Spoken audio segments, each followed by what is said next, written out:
Los invitamos a compartir Horizonte Sur, con la conducción de Jorge Eduardo Rulli y la participación del grupo de Reflexión Rural.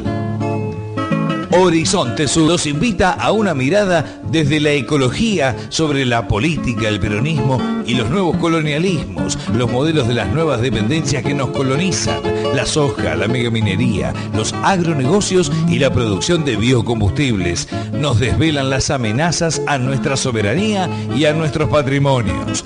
Horizonte Sur, radio, con la conducción de Jorge Eduardo Rulli y la participación del grupo de Reflexión Rural.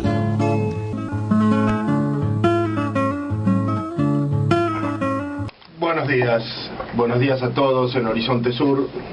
Hola Maximiliano. ¿Cómo estás? Maximiliano Mendoza, que me acompaña, Bernardo Elfan también. Así es. Buenos días. Bueno, nuevamente tenemos un programa de 2 horas. Vamos a hacer una primera hora para las emisoras que nos reproducen y luego otra más en la que vamos a tener algunos temas muy interesante porque nos han venido a visitar unos amigos de España y vamos a tener a Adolfo Boy con nosotros hablando de huerta, lo vamos a tener a Ernesto García hablando de historia también y lo vamos a tener a Alejandro Olmos Gaona hablando de la deuda externa y de la fragata.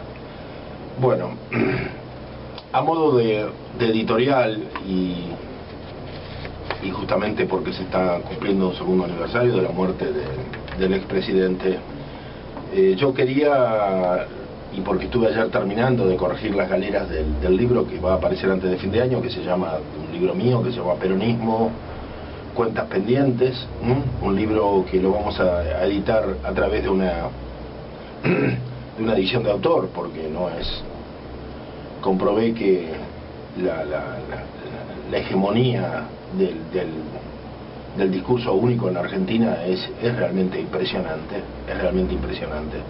es muy difícil para alguien que editar un libro para alguien que tiene una mirada crítica, una mirada heterodoxa, una mirada marginal a estas ideas fuerzas que han vendido los Horacio González, los Feynman, los Piña y todos aquellos que están dispuestos a compartir el discurso único, ¿no? Toda esta nueva inteligencia. Sí. Así que, bueno, este libro va a salir antes del fin de año. Pensamos hacer una pequeña celebración con los amigos vamos a invitar a todos los oyentes para presentarlo.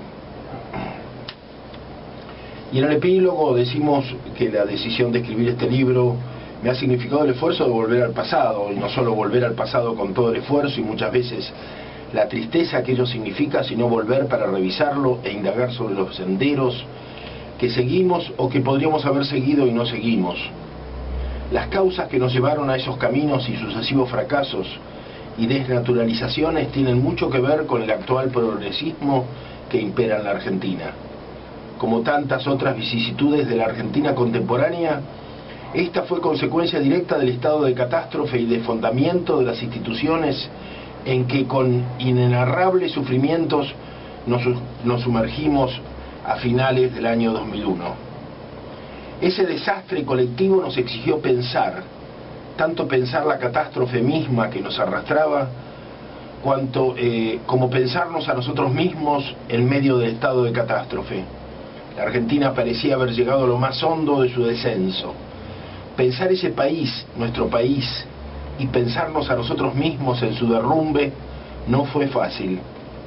No resulta nunca fácil indagar sobre las raíces y sobre los orígenes, mucho menos aún cuando lo que imaginábamos una afectación profunda, aunque pasajera, de las subjetividades, se tornaba evidente que había llegado para quedarse y nos hacía prisioneros de un estado regular y cronificado de incertidumbres y de sucesivos horizontes de colapso.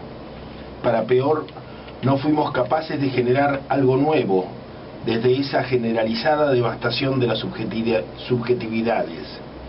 Era una oportunidad extraordinaria, una oportunidad equivalente a sembrar sobre el barbecho removido, cuando el olor de la tierra abierta por la herramienta del agricultor nos incita a volcar las semillas en la esperanza cierta de volver a celebrar la vida. En este caso se trataba de inventar nuevas subjetividades y aplicar nuevos proyectos de comunidad sobre la oportunidad que brindaba el desastre, aprovechando la energía inmensa del hervidero de luchas y propuestas en que había devenido la sociedad argentina a lo largo de esos años 2002 y 2003. Se necesitaba un poco de grandeza y mucho de aceptación para reconocer cuánto y cómo el neoliberalismo había infeccionado las prácticas políticas y los sueños de los argentinos. Lamentablemente se impuso como una regresión y como una revancha pueril la visión montonera de la historia, una suerte de película en blanco y negro, con miradas profanas y mezquinas, con actitudes y personas que interpretaban con desprecio de toda complejidad una realidad de totales incertidumbres. En la visión montonera los nuevos actores se propusieron reconstruir lo desfondado, pero desde sus mismas bases precarias y neoliberales, poniendo como en los años 70 el énfasis en los discursos y en la construcción de sucesivos relatos, pero sin capacidad alguna de cuestionar el neoliberalismo en las propias prácticas que ejercían cada día. El relato montonero de la historia es una ficción de buenos y de malos, un relato de sucesivas confrontaciones y construcción de enemigos, a veces de manera insensata. Es también la expresión histórica de una generación que en una época de gloria se pretendió juventud maravillosa y que no ha sabido envejecer en la sabiduría, sino por lo contrario en el rencor que deparan sus fracasos no asumidos, en la necesidad de ser reconocida y reparada por sus antiguos sacrificios y en la compulsión de ejercer y mantenerse como administradores de un poder para el que se sienten predestinados por el nacimiento y por la historia. Para quienes desde los comienzos resistíamos al menemismo y a sus prácticas de entrega, aquella restauración progresista apoyada moralmente en los recuerdos de la breve primavera camporista nos pareció aborrecible, y ello fue así prácticamente desde sus inicios. Y nos pareció aborrecible en especial porque se traicionaba un estado de gracia abierto a todas las posibilidades. Una vez más parecía que en la Argentina los estertores de la montaña parían un ratón, y ese ratón era un progresismo lavado y con aspiraciones a una modernidad tardía y subsidiada. Sin embargo, fueron muchos, seguramente porque anteriormente se habían sumado a la oleada neoliberal, o quizá porque participaban en ese movimiento piquetero que condujo al fondo de saco del asistencialismo masivo sostenido con las retenciones a la soja. Fueron muchos los que lo vivieron como una restauración de la política por sobre la economía. Terrible error de apreciación, irreparable. Relaciones personales de muchos años, afectos entrañables y confianzas mutuas se quebraron de modo sumamente doloroso mientras el país se reorientaba una vez más en bandos irreconciliables. En mi caso, tratar de mantener la lucidez y los antiguos sueños implicó de nuevo, como fuera largamente durante el menemismo, bastante soledad, regresar a lo local a la vez que refugiarme en el trabajo de la tierra. Luego que nos dieran de baja abruptamente de la Secretaría de Cultura de la Nación, porque el nuevo director kirchnerista a cargo, Elvio Vitali, luego director de la Biblioteca Nacional, consideró que el proyecto que llevábamos sobre recuperación de semillas y repoblamiento de pueblos muertos nada tenía que ver con la cultura, comencé a comprender que la etapa que se iniciaba, aunque progresista en los discursos, anticipaba profundas regresiones. Los que llegaban al gobierno tenían y continúan teniendo esa particular concepción de la cultura de la que se precian justamente algunos sectores medios, que la confunden con información o a lo sumo con ilustración, y que están convencidos que en ningún país se come como en el nuestro, que se es pobre cuando no se tiene agua corriente o cloacas, que lo normal sería vivir en departamentos, que la comida se toma de las góndolas y que se hace patria erradicando las escuelas ranchos.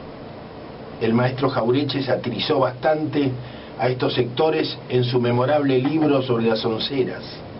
Sin embargo, la dura experiencia de estos años me conduce a pensar que en realidad se quedó corto, tal vez porque algunos de los universales que corresponden a esas onceras los compartía. No olvidemos que más allá de nuestro aprecio y de nuestro respeto por Jauretche, siempre lo consideramos como el ala más burguesa del peronismo.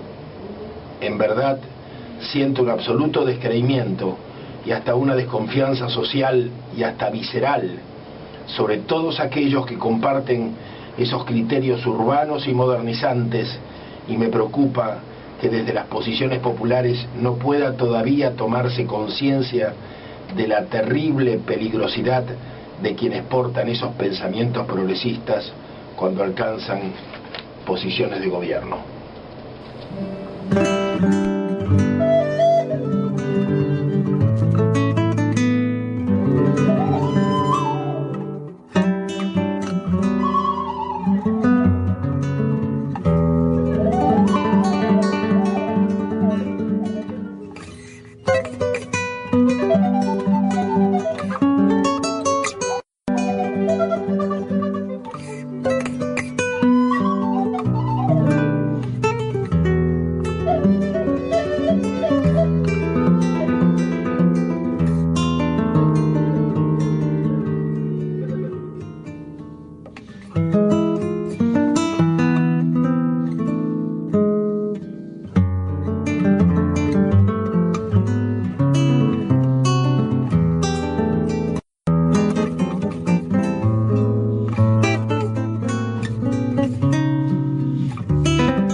Horizonte Sur, sábados a la hora 9 por AM 690 K20 Radio, FM Frecuencia 0, 94.1 de Alberti, provincia de Buenos Aires. Sábados a la hora 12 por FM del Sur, 103.7 de Verónica, partido de Punta Indio, provincia de Buenos Aires.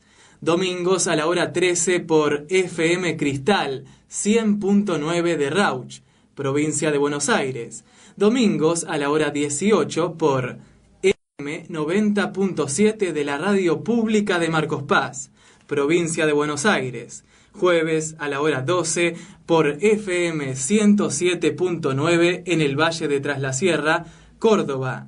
Se escucha también por www.arturocavallo.com.ar, www.pararelmundo.com, sitio web del GRR, www.grr.org.ar. Número de teléfono para dejar mensajes: 4682-4371.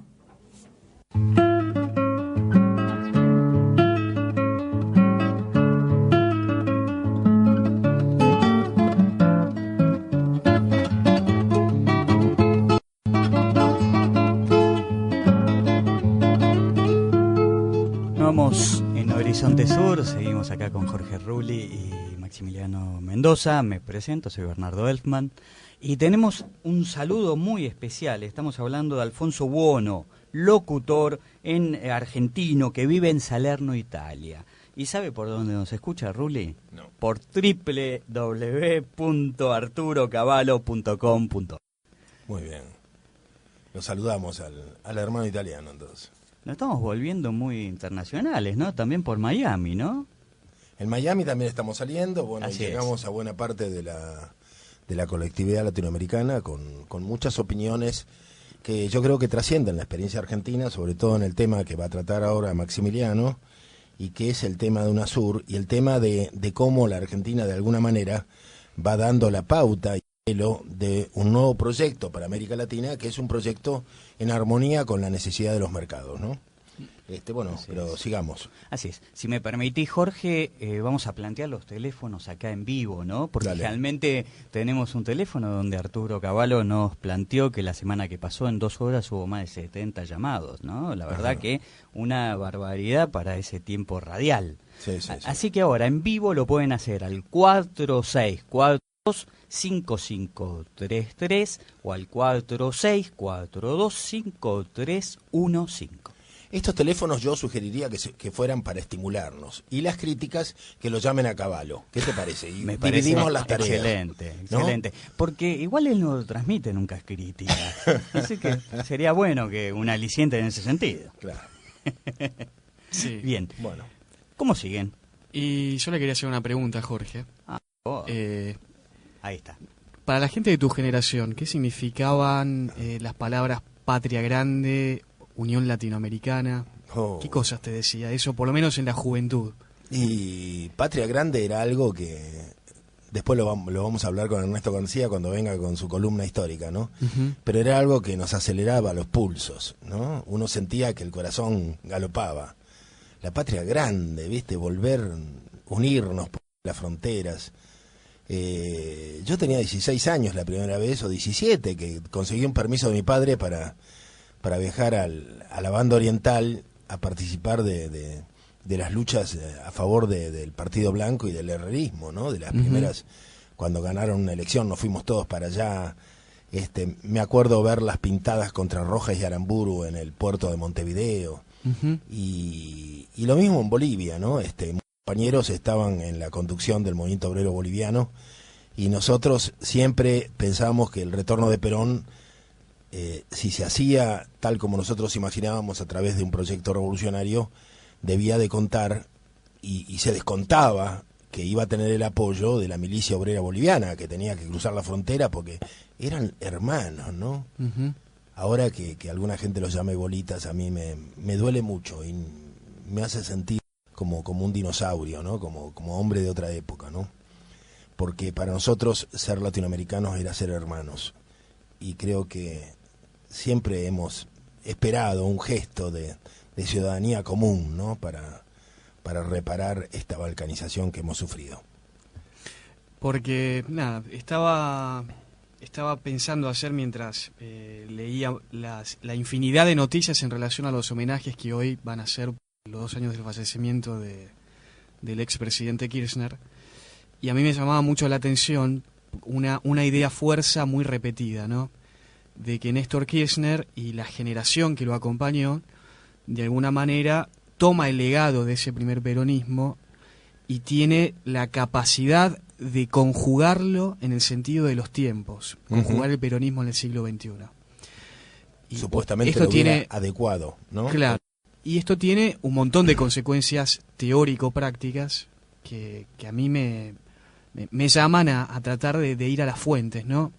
En particular, me llama muchísimo la atención de que en esa supuesta conjugación del peronismo, sea como doctrina, sea como ideología, en el siglo XXI, haya soslayado la cuestión posiblemente geopolítica, estratégica, que de ningún modo yo, ni siquiera en estos intentos de unión regional a través de la UNASUR o la CELAC, retomen esas viejas, no viejas, que tienen muchísima actualidad, tiene muchísimo debate, pero no precisamente a nivel institucional, pero esta visión que esbozaba no solamente Perón, sino muchos de los grandes cráneos de aquellas épocas, que ya veían en América Latina, digamos, en términos de intercambio comercial, en términos de transferencia de recursos, los posibles peligros que se avecinaban después del año 2000.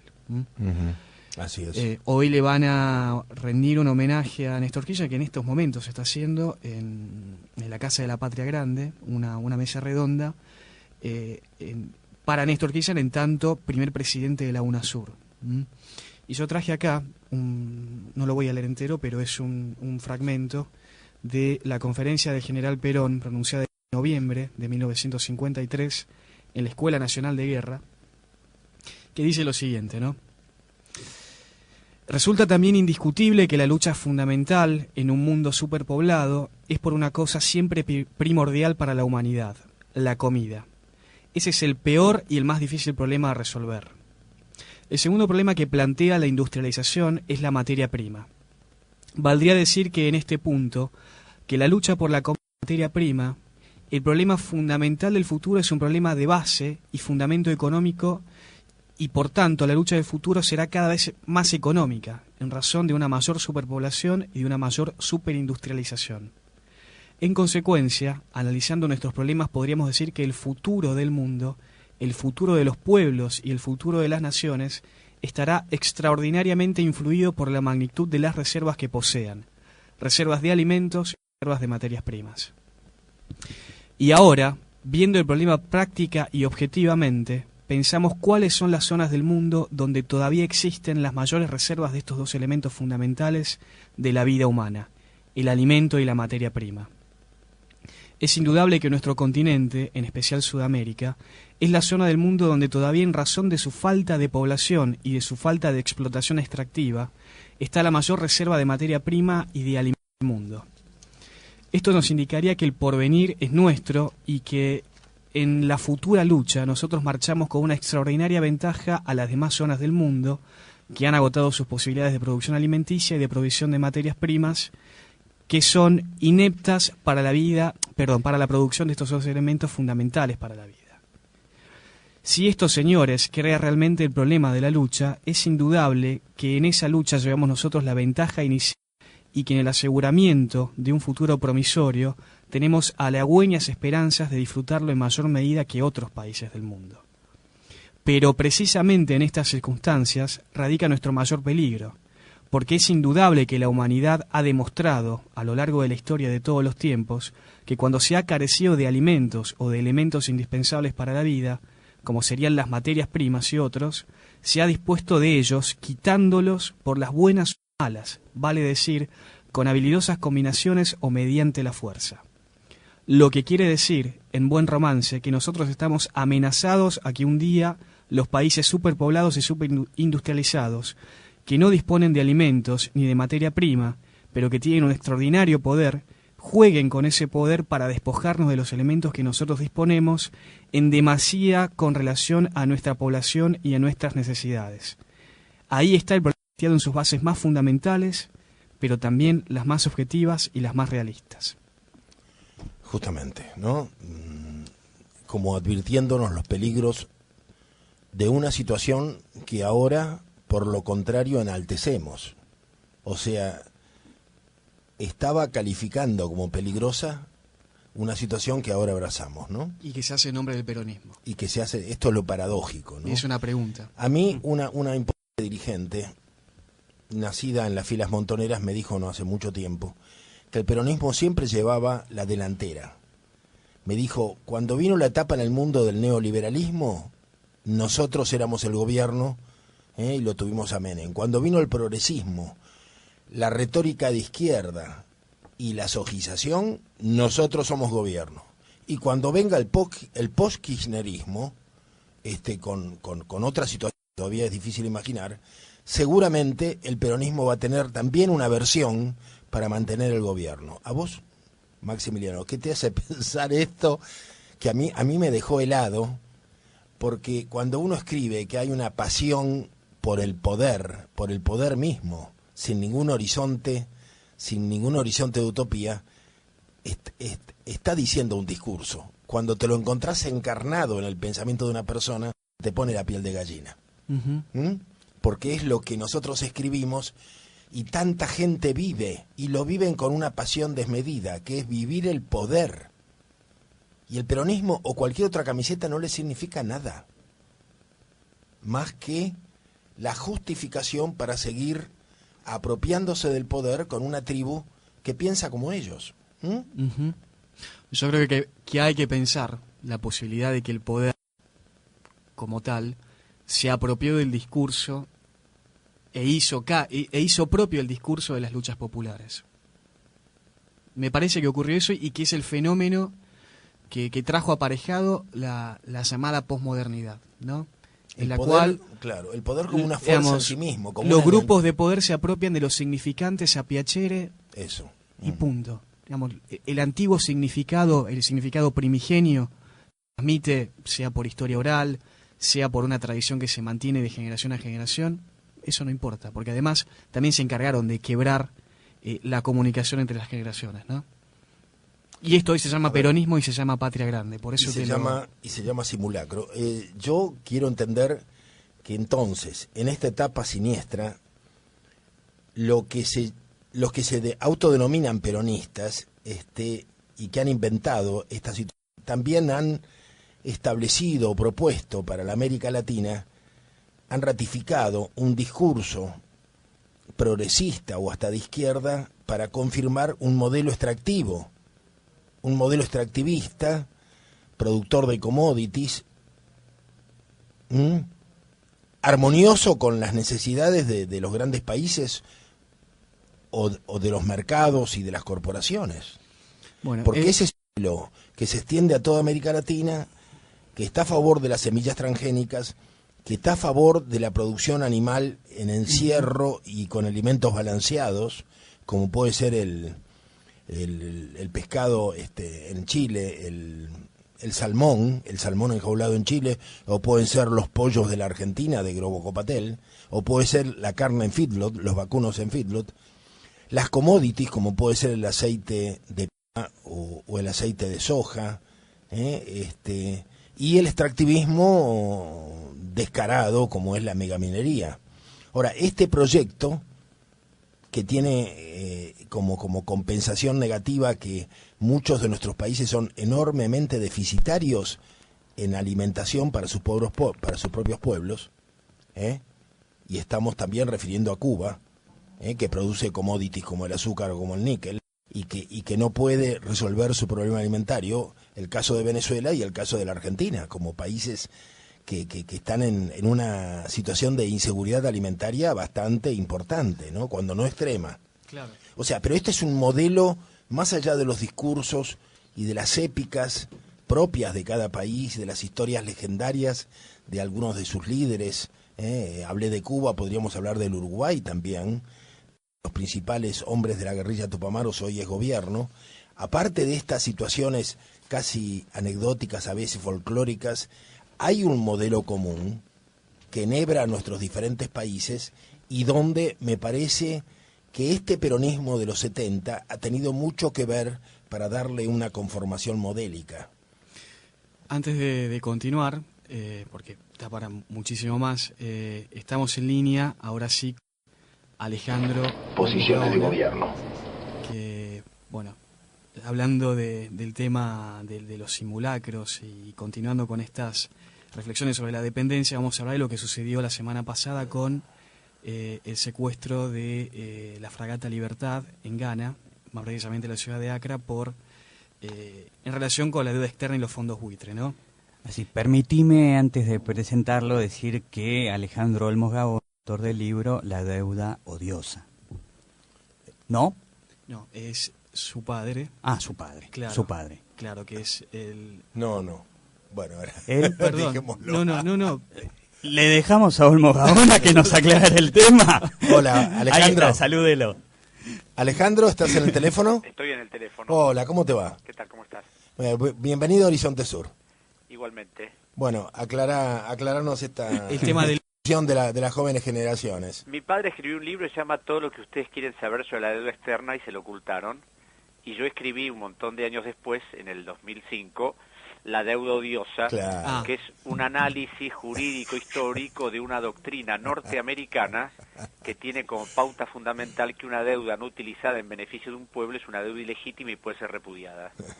Gracias, Alejandro, gracias. Ahora sí, aclarado. Todos ustedes.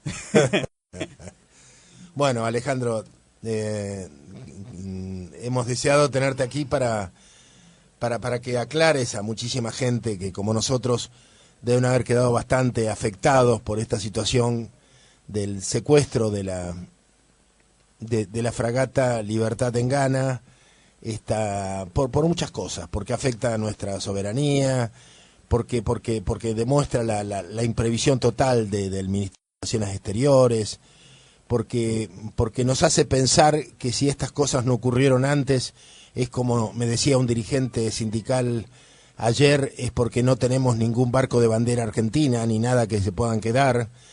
Bueno, todas estas situaciones que vos has emitido algunos documentos esclarecedores, quisiéramos que lleguen entonces a través de Proyecto Sur y de tu palabra a nuestros oyentes. Bueno, una de las cosas que es importante hablar, que tiene que ver con la habitualidad de nuestro actual gobierno, son los criterios selectivos que utiliza. Es decir, él enfrenta a monopolios enemigos, pero negocia con monopolios amigos. Ajá. En este caso, supuestamente enfrenta a los fondos buitres, pero negoció con fondos buitres en el año 2010 a través de un descomunal canje de 10.000 millones de dólares. Entonces, lo preocupante es esto, ¿por qué se negocia siempre con los amigos y se enfrenta con los enemigos?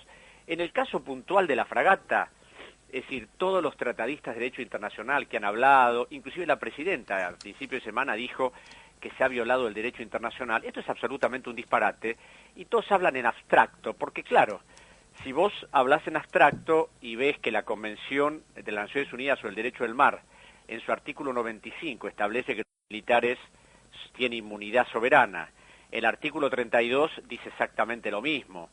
Y hay antecedentes que, bueno, de que los buques, por supuesto, inclusive en la Foreign Sovereign Immunity Act de los Estados Unidos, que es la ley de inmunidades soberanas, también se establece que los buques militares tienen soberanía, porque es una cosa más que elemental.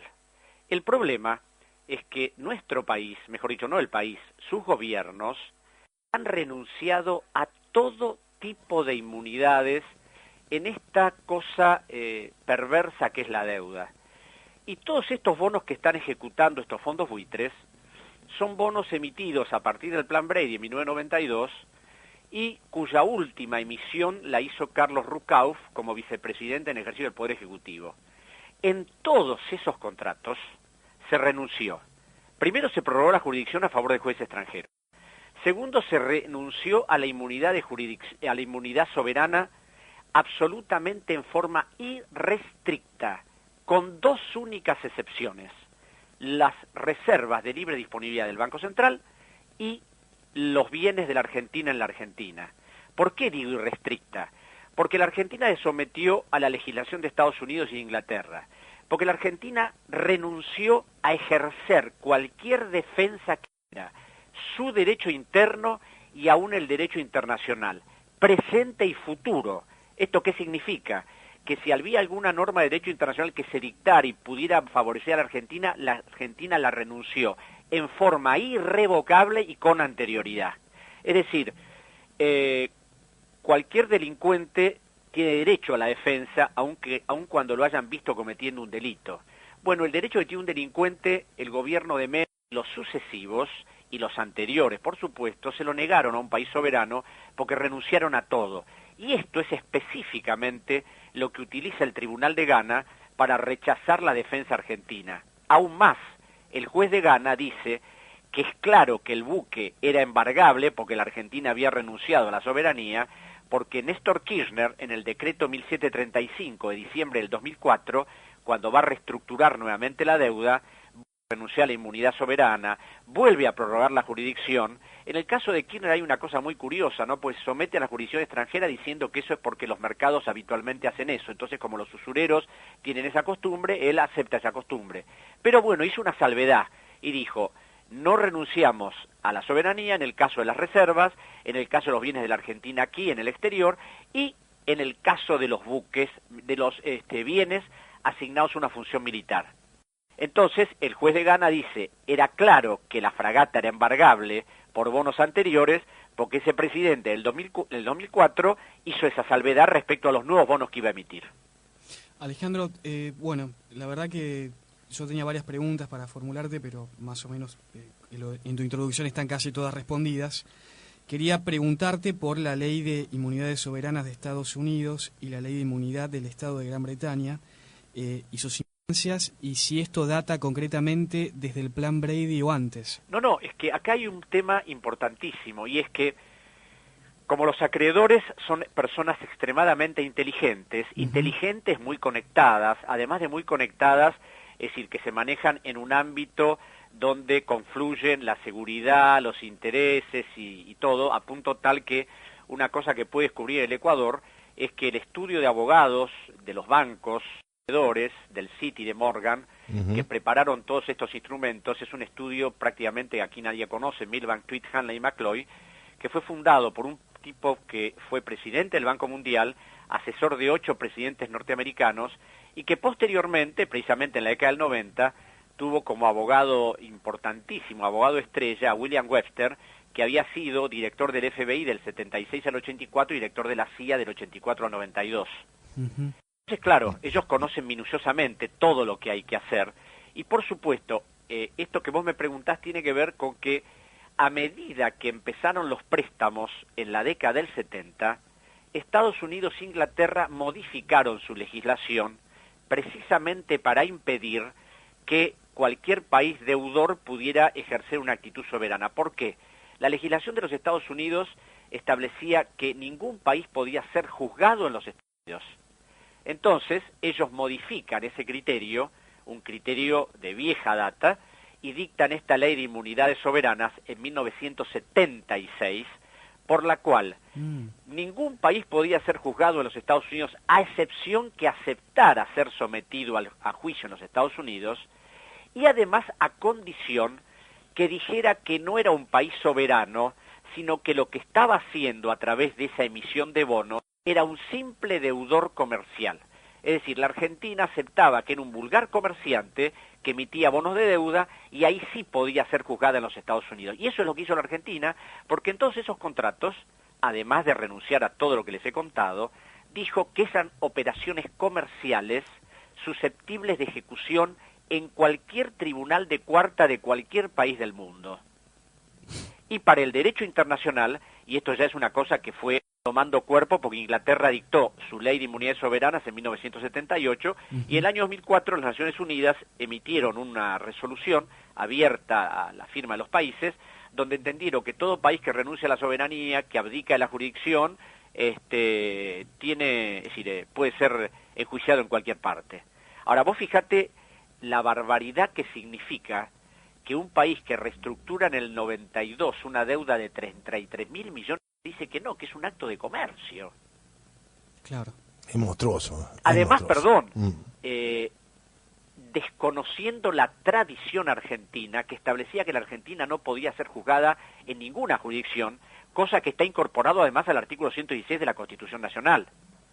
Y una aclaración que creo importante, que por supuesto esto muestra las contradicciones y las formas del actual gobierno, es que en el año 2010, cuando se suspende la ley de Cerrojo que prohibía que los acreedores que habían quedado fuera del canje del 2005 volvieran a intentar cobrar sus acreencias, a través de un descomunal negocio en el que figura principal es Amado Vudú, se hace un canje también con fondos buitres, pero ¿qué pasa? Esos fondos no se llaman buitres porque eran el Citibank, el Deutsche Bank y el Bank de Inglaterra, que son los que la Argentina contrata para esa operación. Ahora, ¿quién había hecho la operación?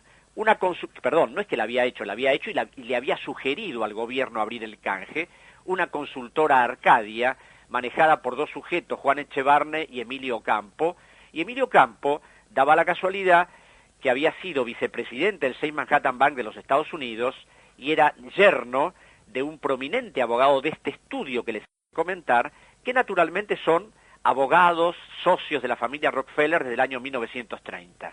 Entonces, claro, como en el gobierno negoció un canje que no fue exitoso, porque títulos comprados por moneda se le reconoció valor de 100, entre lo que el gobierno reconoció el cupón atado al PBI, aquí siempre tenemos esos criterios selectivos, ¿no? Si son amigos, si son bancos importantes, no son fondos buitres. Fondos buitres son los otros que son, por supuesto, especuladores, ¿no?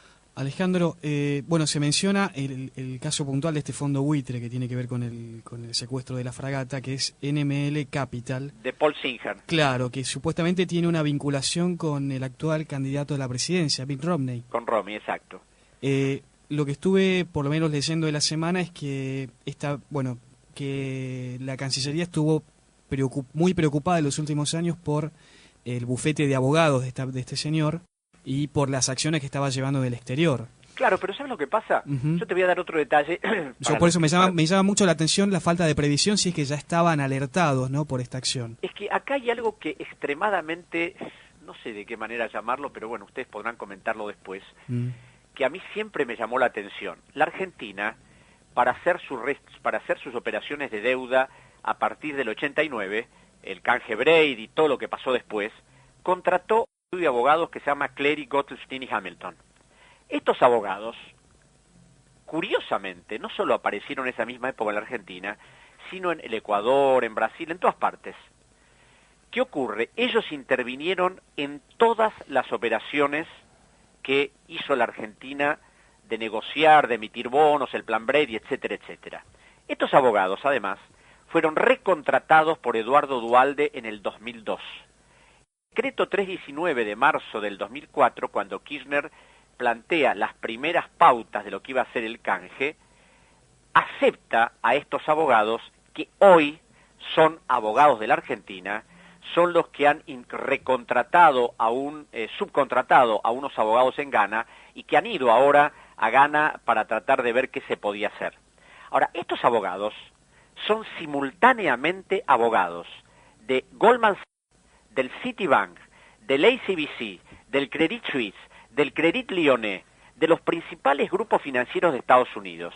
Claro. Cuando yo le denuncié esto a Rafael Correa en el año 2008, lo primero que hizo es revocar esa contratación porque entendió que el Ecuador no puede tener abogados que representan a los principales grupos financieros. Claro, los dos lados del mostrador. Que bueno, la Argentina sí los tiene. Hoy. Y son los que supuestamente nos defienden. Que el problema no es que defienden. Ellos lo único que alegan es la reestructuración, que no entraron, alegan en este caso que puede haber inmunidad, pero una defensa de fondo, hablando que son títulos truchos, que hay fraudes escandalosos, que hay una enorme cantidad de documentos de la Justicia Federal que demuestran que desde la deuda para la dictadura en adelante todo es realmente una verdadera estafa. No, eso jamás, porque por supuesto representan otros intereses. Alejandro, una última pregunta de mi parte, te quería terminar de consultar. La última información que tenía, y por lo menos es lo que escuché en una de tus conferencias, es que la Argentina, de respetar todos los vencimientos anuales de la deuda externa actual, tiene hasta el año 2089 para pagar. ¿Esto se actualizó? Hay un... No, técnicamente, de acuerdo a la información de economía, Sí. tenemos deuda a pagar hasta el 2089. Lo que pasa es que también acá hay una gran actitud y te diría muy perjudicial para el país, porque se le paga a los acreedores externos con fondos del Fondo de Garantía y Sustentabilidad del ANSES, con reservas del Banco Central y con reservas del Banco de la Nación, que no son del Estado, porque los fondos del Banco Nación son de los ahorristas, el Fondo de Garantía y Sustentabilidad es de los aportantes y que va a responder a las jubilaciones. Entonces, se sacan fondos del Fondo de Garantía y se le entrega una letra intransferible sin interés a 10 años de plazo para que algún día alguien, como el otro día la Presidenta dijo, bueno, cuando yo me vaya, es decir, alguien se ocupará de estas cosas, ¿no es cierto? Por supuesto, van a dejar una deuda descomunal. ¿Por qué?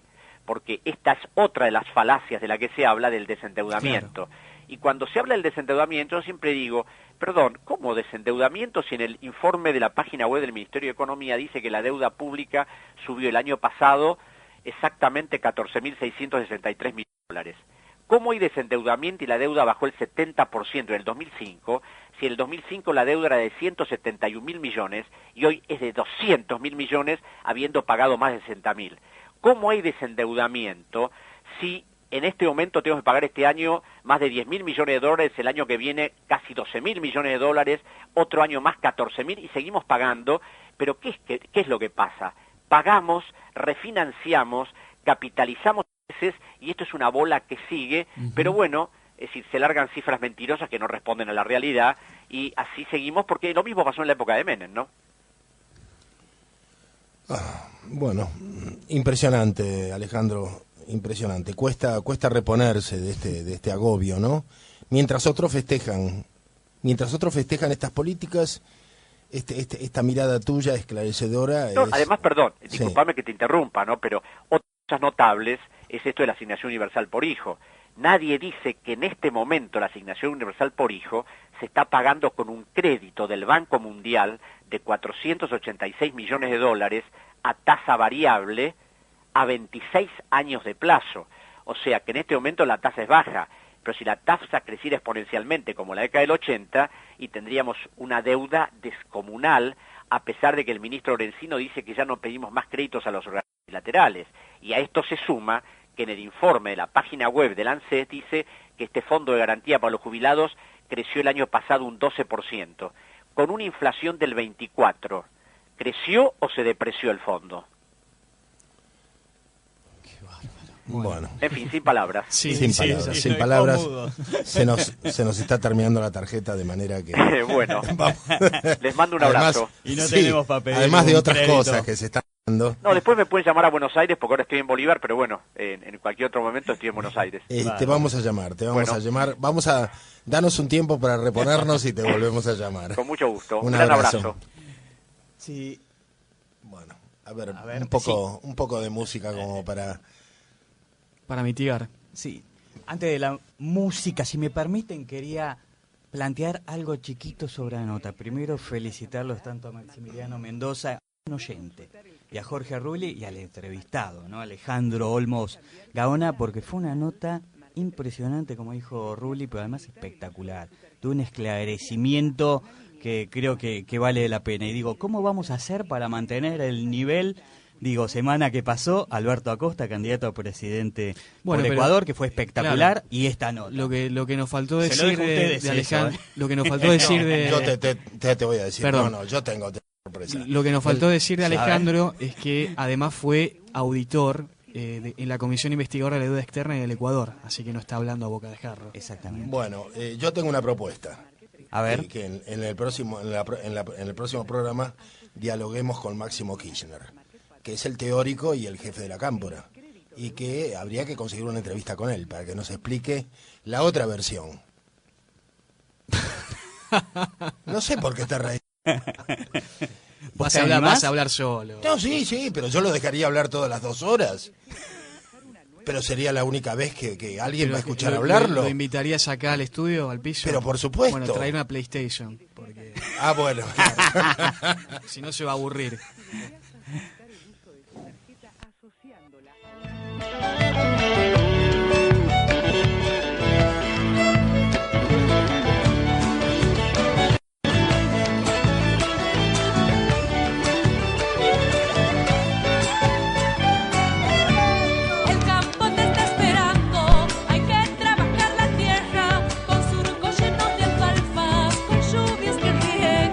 Qué lindas se ponen las plantas cuando les hablamos.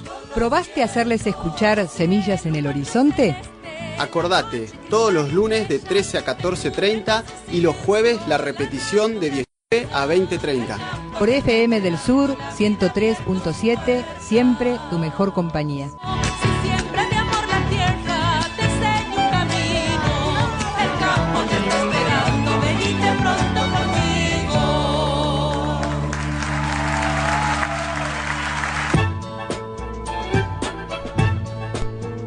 Desde la ciudad de Buenos Aires transmite AM690, 24 en radio, una radio como a vos te gusta.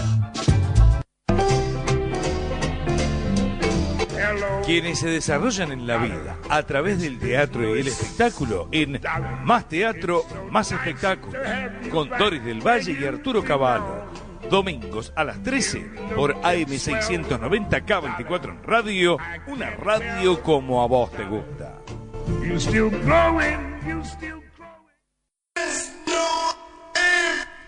BAC, Soluciones Informáticas, proveedor integral de tecnología IT, librería comercial, papelería e insumos de computación. BAC brinda un servicio distinto a las empresas, con cotizaciones rápidas, excelentes precios y plazos que se ajustan a cada necesidad. Lo invitamos a que visite nuestra página www.bacsoluciones.com.ar o nos llame al 4644-0808.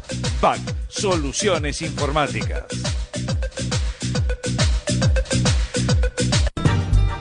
Comunicate con nosotros, mandanos un mail a radioam690@yahoo.com.ar, radioam690@yahoo.com.ar.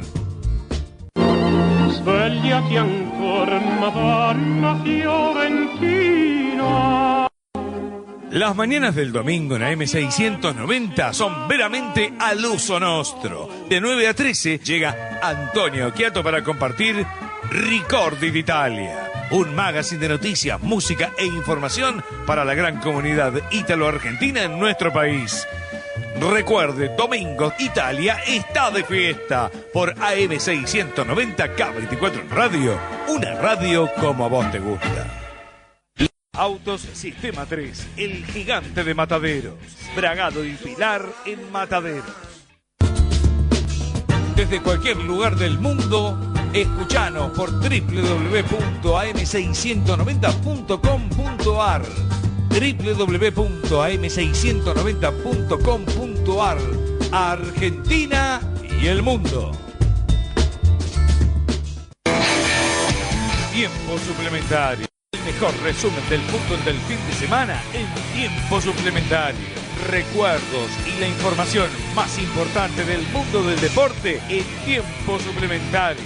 Con la conducción de Fernando Lazala y Héctor Caruso por K24 Radio AM690, una radio como a vos te gusta.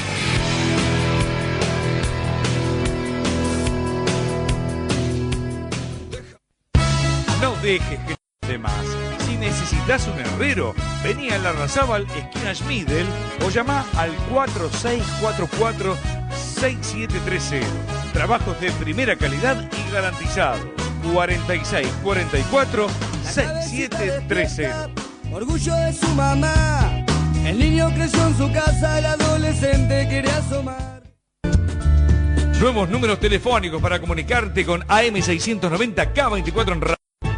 4642-5533 y 4642-5315.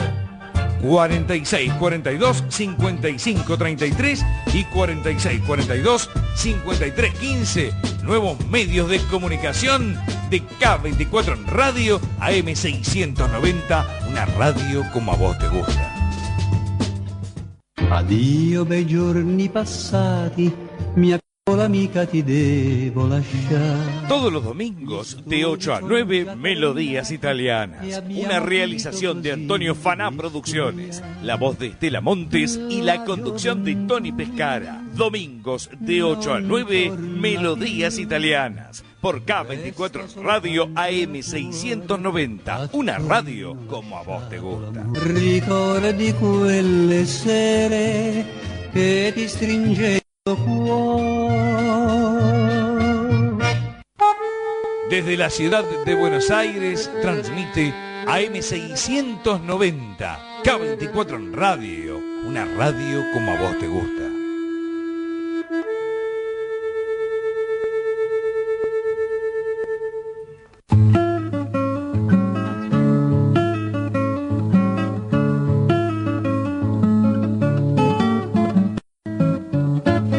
Los invitamos a compartir Horizonte Sur en su nueva frecuencia, ahora AM 690, K24 en Radio.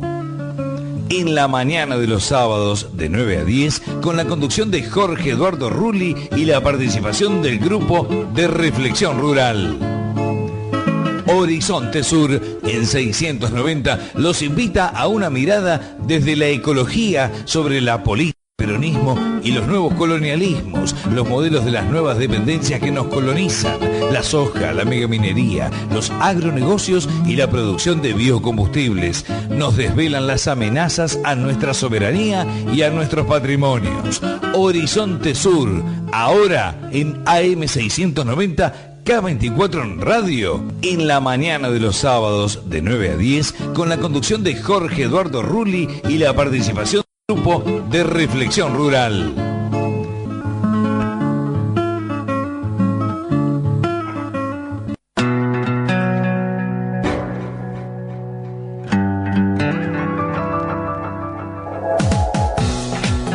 En la AM 690 K24 en Radio buscamos las coincidencias. Enrique Llamas de Madariaga y Denis Pesana conducen Coincidencias de lunes a viernes a 11, con la participación de Arturo Cavallo.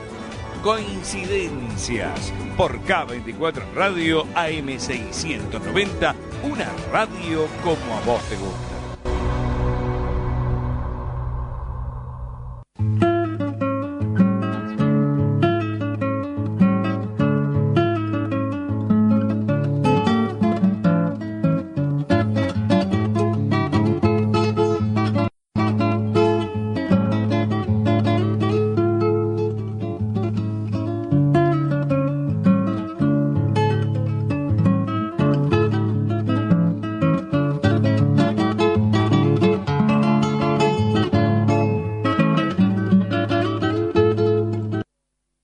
Espacio de publicidad.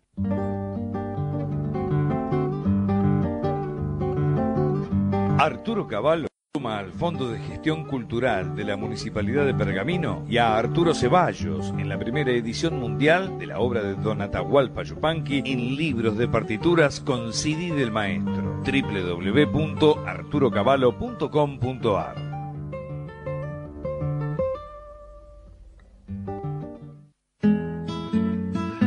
Paseando por mataderos en la Comuna 9, la alimentación saludable se encuentra de Guer. Dietética, herboristería, productos sueltos. En Avenida Juan Bautista Alberdi, 6489. Y las revistas, diarios y libros en la esquina de Avenida Juan Bautista Alberdi y Avenida Lisandro de la Torre. Con Julio, un amigo velezano. Soy Arturo Cavallo y para tomar contacto con Coincidencias, el programa de Enrique Llamas de Madariaga, Denis Pesana, 011-4682-4371. Nosotros te leemos a vos en arturocavallo@hotmail.com y este programa también se escucha por www.arturocavallo.com.ar.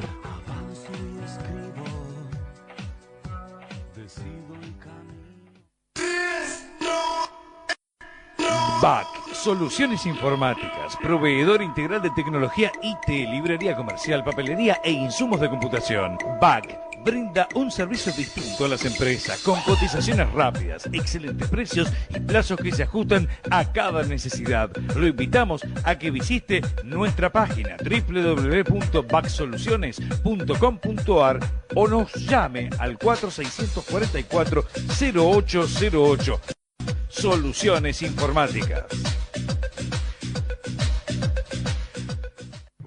Diario digital www.cafepormedio.com.ar. Toda la información política, policial, judicial, cultural, deportiva y social. Cafepormedio.com.ar. El soporte digital de las noticias más importantes. www.cafepormedio.com.ar.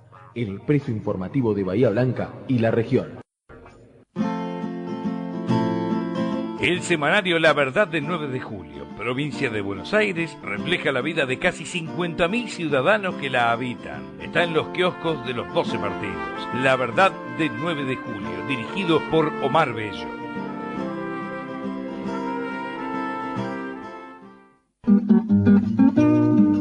El guerrero de la periferia, el libro que narra la biografía de Jorge Rulli.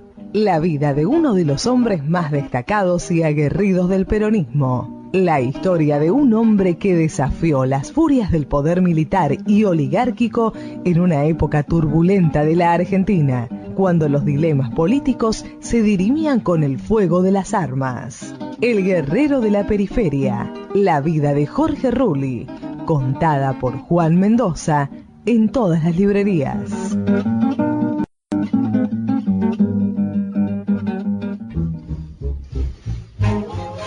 Si desea compartir los cursos de teatro con Doris del Valle, contáctese vía mail a dorisdelvalle@hotmail.com.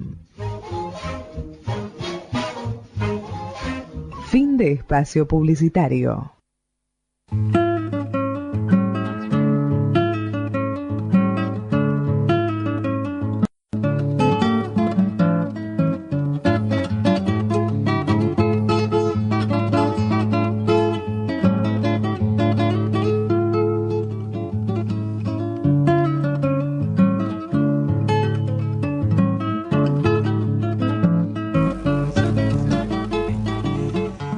Continuamos en Horizonte Sur, seguimos acá con Jorge Rulli, con Maximiliano Mendoza, ya va a estar también, está sentando y tomando posición en el estudio Ernesto García, que va a estar con su columna habitual, y como siempre, ¿no? Muchísimas páginas, muchísimos medios de comunicación. Tenemos, por ejemplo, en FM Tras la Sierra, Come Chingones Córdoba, está en vivo por www.arturocavallo.com.ar, todas las páginas del Grupo Reflexión Rural, ¿no? Para el amigo Horizonte Sur, y además se puede ver el video, porque hay una parte en video que son los primeros 20 minutos o media hora, donde está la editorial, a veces hablada o leída, de Jorge Rulli.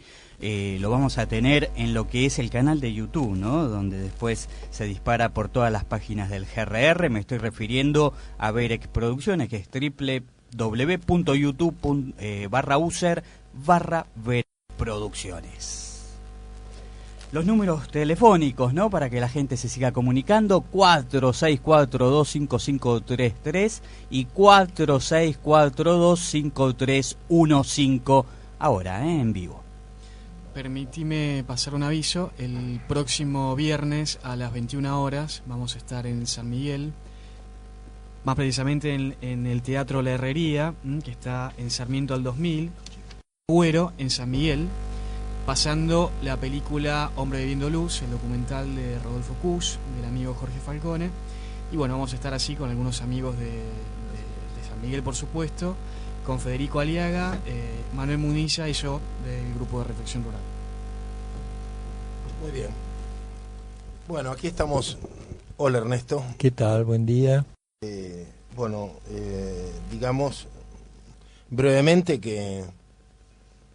Digamos brevemente que el sábado anterior estuviste hablando del Tratado de Utrecht.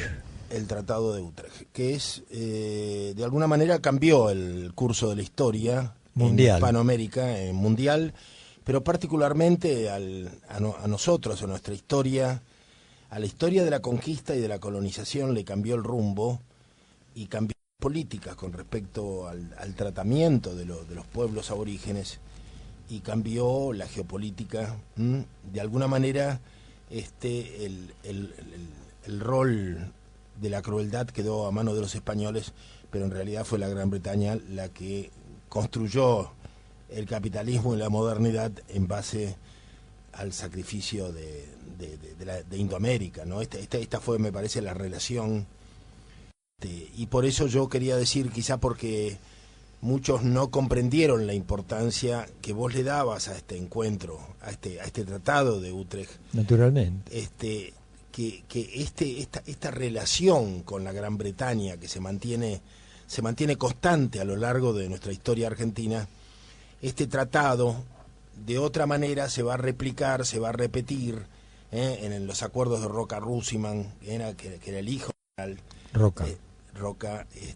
Roca-Russiman, y con situaciones en las cuales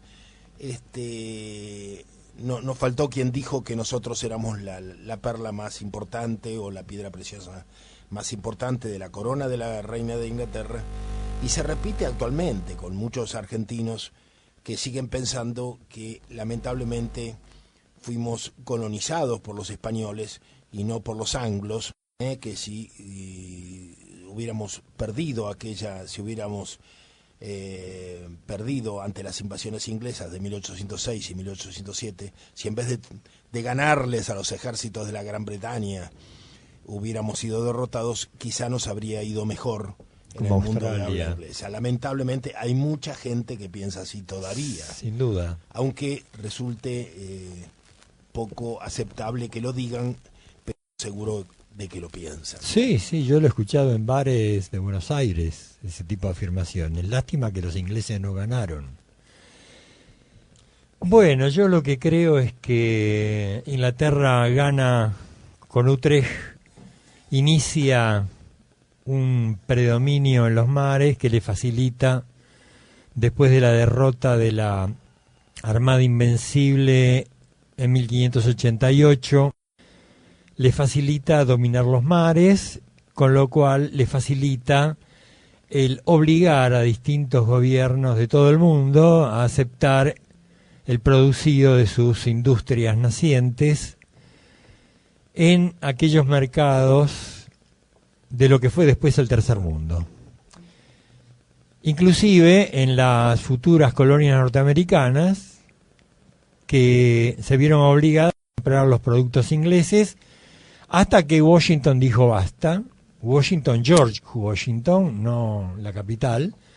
Washington y otros patriotas norteamericanos dijeron basta y no queremos ser productores de materias primas, y entonces comenzó la lucha por la independencia norteamericana, que dificultó los planes ingleses por unas cuantas décadas. Claro, y hicieron como dice Polín, ¿no? Métanse en el TDCI donde puedan, que nosotros tenemos unas hierbas naturales con los que los reemplazamos, ¿no?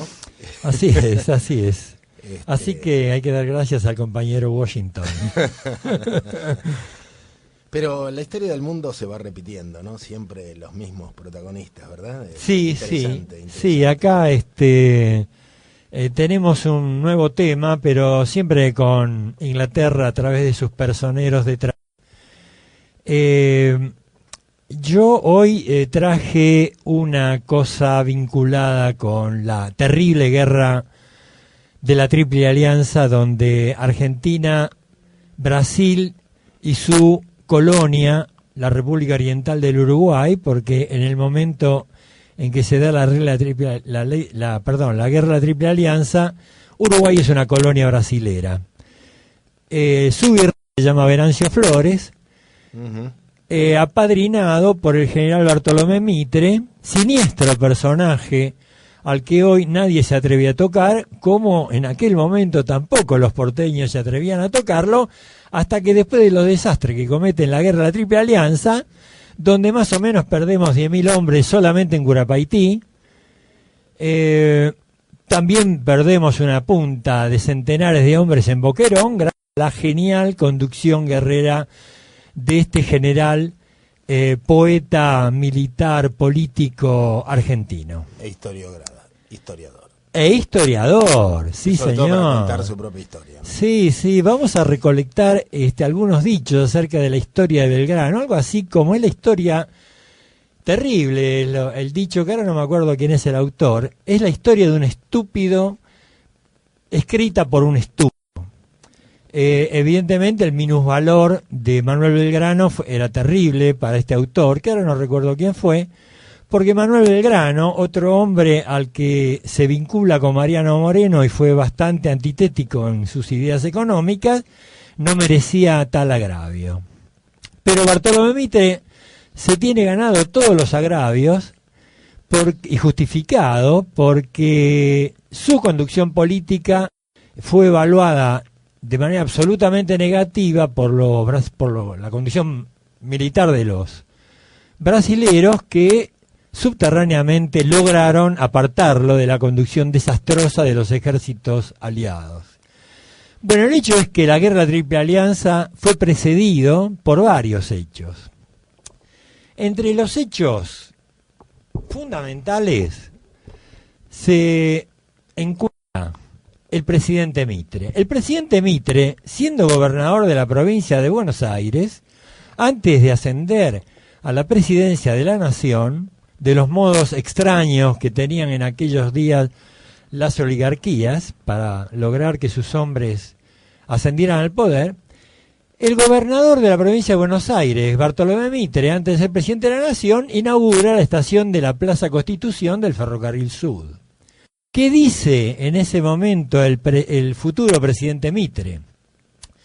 Hace un elogio en su discurso del esfuerzo foráneo y dice textual: démonos cuenta de este triunfo pacífico, busquemos el nervio motor de estos progresos y veamos cuál es la fuerza inicial que la pone en movimiento.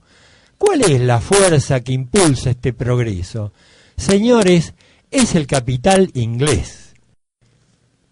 Lamentablemente, llevado por la improvisación, olvidó que el ferrocarril provincial que estaba en funcionamiento no le debía al capital inglés los 50 kilómetros construidos hasta ese año. Bueno, así como miente consciente o inconscientemente el antecitado general Mitre, jura como presidente de la Nación el 2 de octubre de 1862. A partir de ahí sucede una serie de hechos lamentables, como el respaldo al golpe militar que Venancio Flores, general oriental, cuyos sueldos los pagaba el Estado de Buenos Aires, a donde además revistaba como general del mismo, golpe de Estado tramado por este general contra el presidente legítimo Bernardo Ferro de la República Oriental.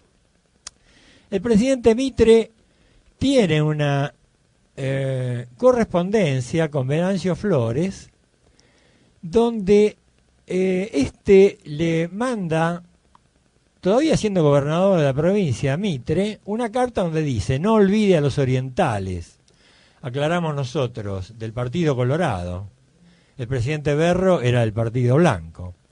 No olvide a los orientales, dice Flores, proscriptos de los destinos de su patria, que desean volver a ella, y le pide a Mitre destinos públicos para estos orientales proscriptos de los destinos de la patria. Mitre le contesta desde Rosario que nada más natural que usted, en representación de los orientales que nos han ayudado a triunfar, merece nuestra ayuda. Usted sabe, general, que mi corazón pertenece a usted y sus compañeros como amigo, como compañero de armas y como correligionario político. Los compañeros citados por Mitre eran 300 oficiales orientales, repito, del Partido Colorado, entre los cuales estaban los generales Arredondo, Rivas, Aguilar, Sandes, Caraballo y Suárez, que ayudaron a reprimir y perseguir a los jefes o caudillos provinciales federales que no acordaban con la política liberal, especialmente política y económica de Buenos Aires. En resumidas cuentas, el gobierno de Buenos Aires, el gobierno argentino, porque se reputaba gobierno de la nación de la República Argentina, avala el golpe de Flores, que es el prolegómeno del ataque a Francisco Solano López, presidente paraguayo. ¿Por qué? Porque el presidente paraguayo, en la solidaridad americana, trata de que ni el Estado Nacional Argentino, refugiado en Buenos Aires o representado por Buenos Aires, pero a título teórico de toda la nación, junto con el imperio brasilero, destruyan a la República Oriental que, representada por el presidente Berro, conservaba una independencia a la que tenía a todas luces derecho. O sea que este grupo de coroneles orientales que responderían a Mitre y que van a deponer al presidente Berro, legítimo del Uruguay, son los mismos coroneles que habían arrasado el interior argentino.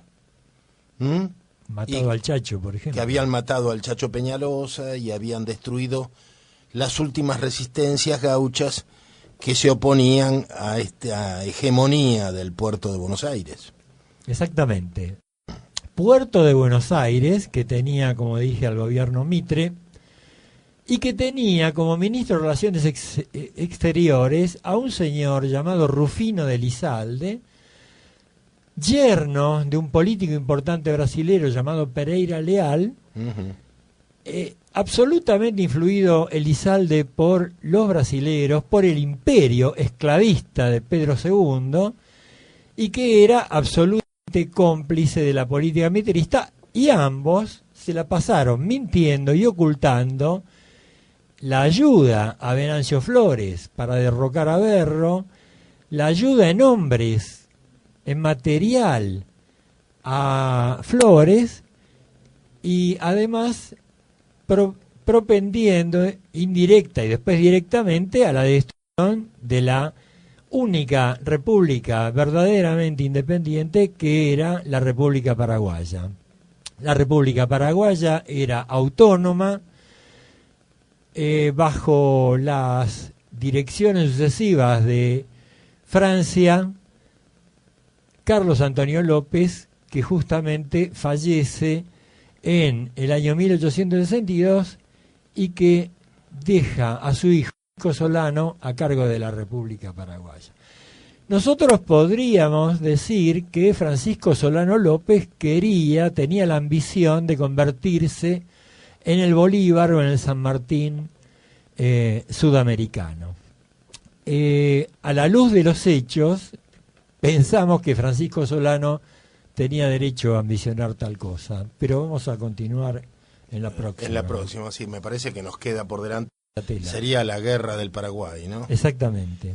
Yo creo que creo que va a interesar sobre todo el modo en que nosotros vamos relacionando, ¿no?, estos conocimientos históricos con el presente, ¿no?, con el extractivismo, con la sojización, con los grandes temas de la América del Sur. Sí, una aclaración. En el medio de la agresión a la República Oriental y a la República Paraguaya se desarrolla la Guerra del Guano en el Pacífico, donde Inglaterra está detrás de España para lograr que nada menos que Ecuador, Bolivia, que en ese momento tenía salida al mar, Chile y Perú entreguen ese fertilizante que Europa necesitaba debido al agotamiento de sus tierras.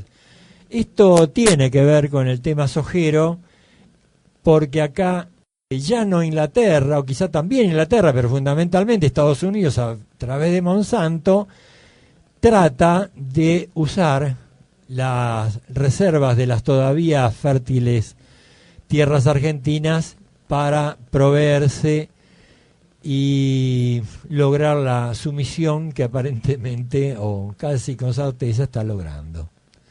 Inglaterra también está dentro de la política de agresión a la oriental y a la República Paraguaya, porque sus embajadores tienen entrevistas donde tratan de lograr un objetivo estratégico para Inglaterra que antes no mencioné, que es el que nadie gobierna el Plata, ni Brasil ni Argentina.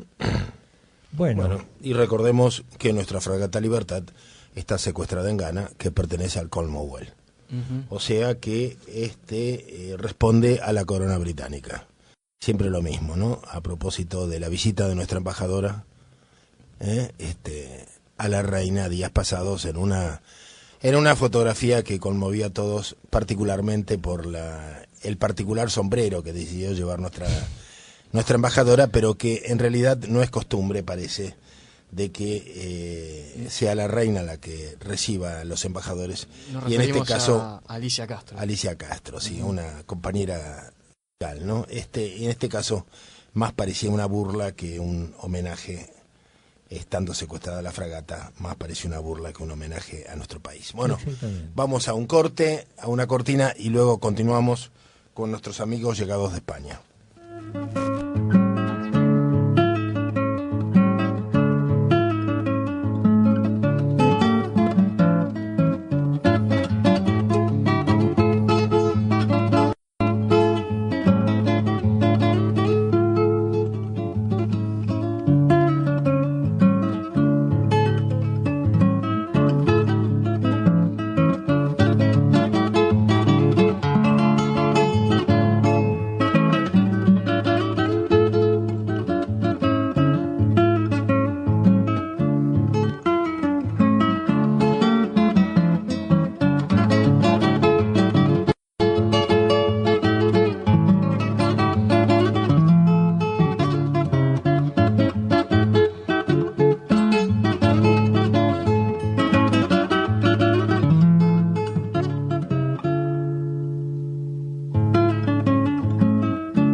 Estamos en el aire de nuevo, en Horizonte Sur, y estamos ahora, nos visitan Gonzalo Quiroga y Paola Díaz Moreno, que hace pocos días llegaron de España.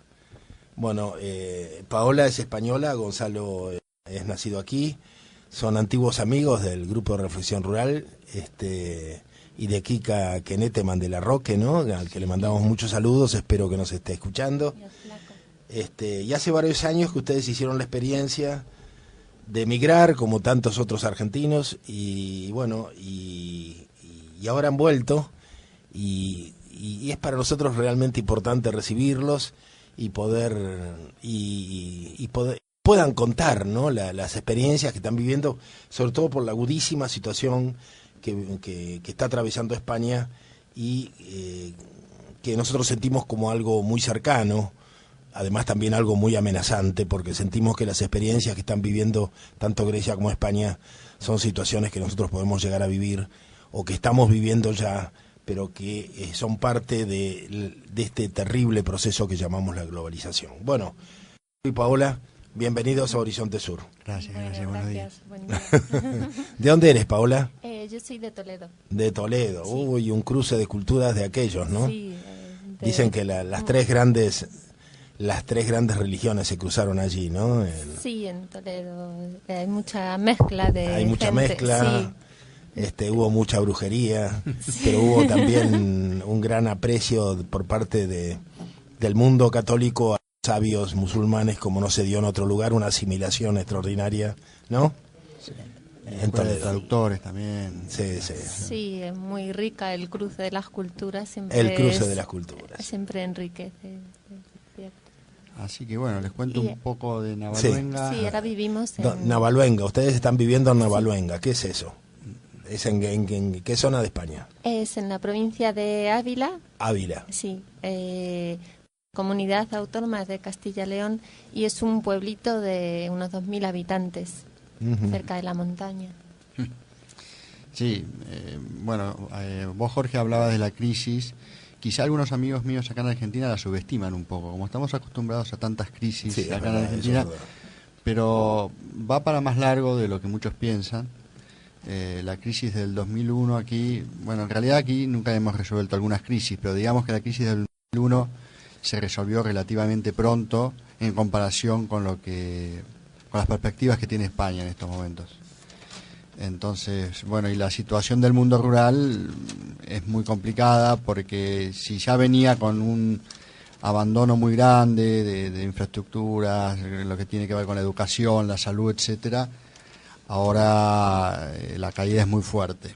Entonces, yo le contaba antes fuera del micrófono, se está dando una situación un poco paradójica. Por un lado hay mucha gente que se está yendo, por ejemplo gente mayor que ha perdido muchos servicios, por ejemplo guardias nocturnas, servicios de salud, niños que han perdido la escuela o tienen dificultades, pero por otra parte mucha gente que vivía en las ciudades, que se ha quedado sin casas, que no puede pagar la hipoteca, que se ha quedado en el paro, están retornando a sus pueblos, porque por lo menos ahí tiene una casa, tiene una familia, mal que mal alguno tiene un huerto que le tira algo. Claro. Están más contenidos por la familia de alguna manera. Porque o sea que hay una retaguardia, todavía tienen una retaguardia. Sí. ¿A dónde volver? Sí. La casa de los abuelos, quizá, ¿no? Sí. O lo de los padres. O de los padres. Y esto se explica en gran parte por la especulación inmobiliaria, ¿no? Esta burbuja que explotó con la crisis. Sí, es una mezcla de especulación inmobiliaria y especulación financiera. Que eso se relaciona. Le explotaron dos crisis a España, ¿no? Digamos, juntas. Y la especulación inmobiliaria viene desde hace muchos años, ¿no? Viene desde el 95, 96. Y fue algo que fue creciendo, que nadie pensaba que se iba a terminar. Alguien que era extranjero preguntaba, bueno, pero esto, ¿cómo es? No, tú inviertes aquí, compras un valor seguro, te enriqueces porque sigue creciendo el valor. Y ha explotado, ha encontrado mucha gente joven que no estudió porque ganaba mucho dinero en la construcción, por ejemplo, que ahora son unos parados que no saben bien cómo resituarlos en el mundo laboral. Claro. Y ha dejado los bancos, bueno, en España van a quedar menos de la mitad de los bancos que había antes. Bueno, las cajas de ahorro es algo que es más complejo de explicar. Y es una situación muy, muy, muy dura. Y aparte con la rigidez que en estos momentos tiene el Banco Central Europeo manejado por los alemanes, ¿no? Por Angela Merkel.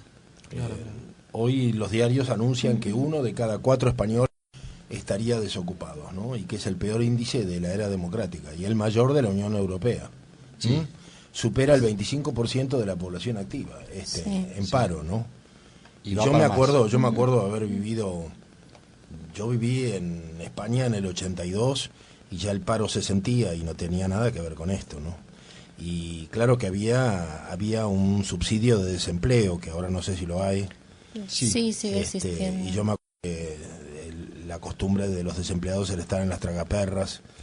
Incluso me acuerdo que tuve un problema con mi hija porque mi hija era pequeña en la escuela, el maestro se iba a las tragaperras o al tomar el cafelito y entonces dejaba un chico a cargo de la clase para anotar a los díscolos. Y cuando yo me supe que la dejó a mi hija, fui y lo quería matar, ¿no? Pero usted se cree que es botona, claro. No entendía mis códigos, pero bueno, supongo que ahora debe ser todo muy peor, ¿no? Sí, es un subsidio de desempleo que en estos momentos también corre cierto riesgo porque se van acabando las reservas, Europa aprieta mucho y esta situación se está prolongando mucho en el tiempo, entonces... Y también es verdad que hay muchas Españas, ¿no? Sí. Hay una España que se quedó en la época del descubrimiento, hay una España campesina, hay una España muy europea. Sí. Quizá cada una la sufre de manera diferente, ¿no? Sí, bueno, el País Vasco, por ejemplo, lo que es el País Vasco, tiene una estructura industrial diferente. Tienes la meseta, podría ser donde vivimos nosotros, Castilla, León, etcétera, que es una España más campesina, de más ciudades de provincia, que sufre mucho esta crisis, mucha virulencia, y Andalucía, ¿no? Andalucía tiene una tasa de paro muy alta también. Pero yo recuerdo algunos chicos ocupas en Barcelona, por ejemplo, que trabajaban sobre todo con andaluces jubilados, pero jubilados de toda la vida en Barcelona, y que habían sido campesinos, evidentemente, porque tenían huertas de descanso en que producían prácticamente todo lo que todo necesitaban, ¿no? Y bueno... Y sí, porque había mucha migración interna, digamos, de lo que es el sur, o sea, Andalucía, Extremadura, para las zonas del Cataluña, País Vasco, claro, sí, que eran más bollantes económicamente, más productivas. Y bueno, y ahora tenemos el tema también del independentismo catalán, claro, digamos. Que es una manera de querer separarse de la crisis. Sí, ¿no? ahora... En parte es eso. En parte aprovecharon la crisis para fogonear ese independentismo. ¿No? Sí, despegarse. Sí. Ellos tienen su propia crisis económica también, porque Cataluña está muy mal y es una crisis propia, ¿no? Digamos, administrativa. Entonces... Pero, digamos, a nosotros, sobre todo a partir de la página Volver a la Tierra, ¿no? Que aquí para el grupo de reflexión rural fue una manera de buscar una estrategia frente a la crisis que nosotros preveíamos, sobre todo cuando estalla lo de Grecia.